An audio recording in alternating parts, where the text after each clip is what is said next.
Hello everybody, welcome to Being Civil. It is video number 18 of our series OpenSTAAD tutorials for beginners. In the previous 17 videos, we have discussed lots of OpenSTAAD functions. Those who have not watched the video, go watch it first. In this video, we will discuss how to get the last node number and the last beam number of a STAAD model. In video number 6, we have extracted the total beam and node count of an entire model. Suppose this model has 96 number of beams and total 47 number of nodes.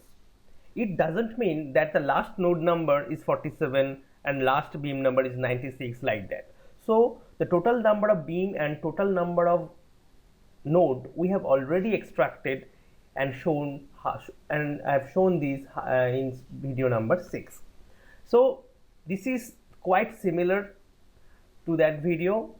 In this video, we will extract the last node number. If you see the node table here, you see 161 is the last node number and here 300 is the last beam number. So we will extract these two information by using OpenSTAAD.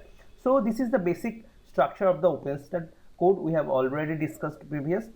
Now you have to use the OpenSTAAD function to get the last node number. So this is just your OpenSTAAD object dot geometry dot get last node number. That's all. And you have to assign this to some variable, or you have to show this as a message box here.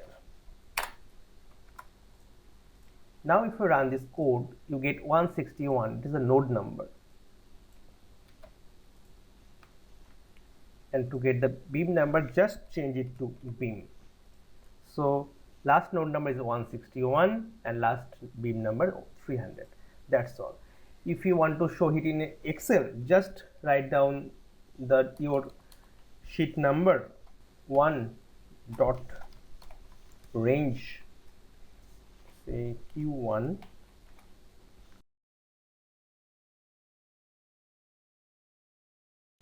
you will see here 161 and 300. That's all. I hope you like this video. So hit the like button, share with your friends and subscribe to this channel. See you in the next one.